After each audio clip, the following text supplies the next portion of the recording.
Organización de Investigación de Políticas Públicas, RAND Corporation, publicó un informe que fue comisionado por el Departamento de Seguridad Nacional de los Estados Unidos, donde analiza el negocio multimillonario detrás del tráfico humano en la frontera sur. Pregunto, ¿cómo es que funciona el tráfico humano en la frontera Estados Unidos y México? Averiguamos, y para eso me voy con Blas Núñez Neto, él es investigador senior de política del RAND Corporation, nos acompaña desde Washington. Blas, es un gusto tenerte en el programa. Aquí está el estudio, no lo imprimí completo, son casi 80 páginas, pero ya tengo un sumario y lo leí. Interesantísimo, hay mucho detalle. Yo lo que quiero explicarle un poco es vamos a decir, el negocio detrás, verlo desde el punto de vista de oferta y demanda.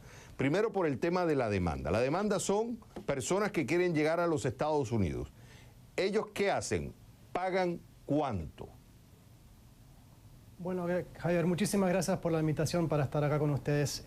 Nuestro estudio se enfocó en los migrantes que vienen a los Estados Unidos de Centroamérica y realmente lo que vimos es que hay una gran diversidad de organizaciones que participan en el tráfico de personas y también que brindan una gran diversidad de opciones para los migrantes. Hay migrantes que pueden buscar servicios de punto a punto, donde pagan tal vez 10, 12, 13 mil dólares en Centroamérica para que los lleven directo a la frontera, pero también hay muchas opciones para los migrantes que quieren hacerlo por su propia cuenta y buscan ayuda cuando se quedan tal vez atracados en un lugar o una frontera.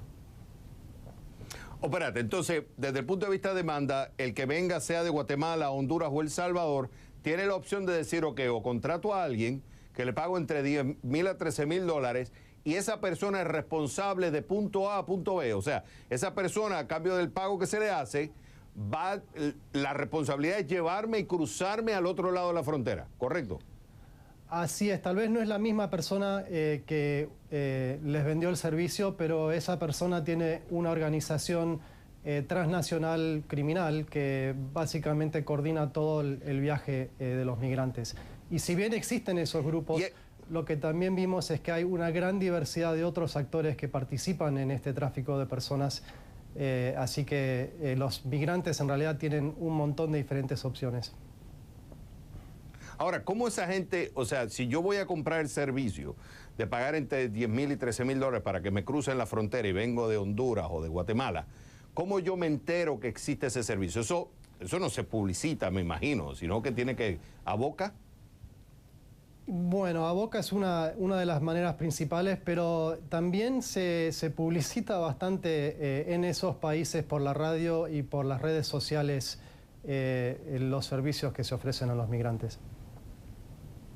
Ok, entonces vamos a ir a los que ofrecen el servicio de llevar a la persona de punto A a punto B. ¿Cuál es la taxonomía? O sea, ¿cuál es la estructura? Porque me dices que aunque tú compras el servicio de que te van a llevar a punto A a punto B, en realidad no es una sola persona, sino son varios. ¿Quiénes son?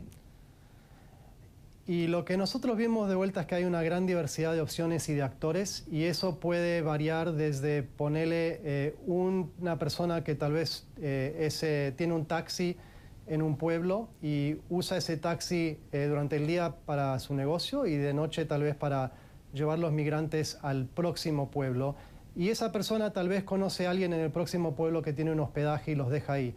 Pero probablemente en este caso no conoce a nadie más en la cadena que los lleva hacia el norte. Ese es un punto extremo en el espectro. Y del otro lado del espectro hay estos grupos mucho más organizados que tienen contactos en todos los pueblos claves en la ruta al norte y coordinan todos los pasajes y las estadías de los migrantes en el camino.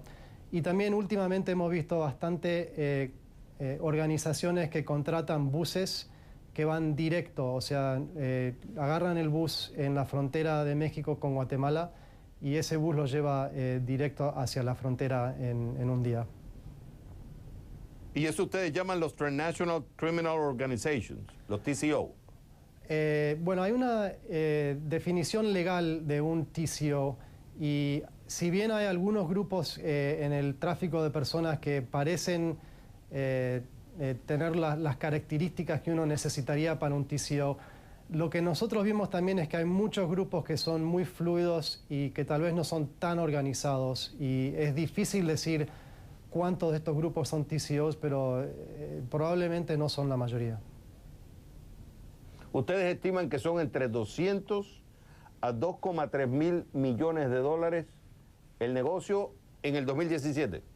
Sí, ese rango amplio tiene que ver con tres datos que son muy difíciles de conseguir, datos confiables, porque tenés que saber el flujo total de migrantes de Centroamérica, que es diferente de lo que reporta el Departamento de Seguridad Nacional, que son las capturas en la frontera.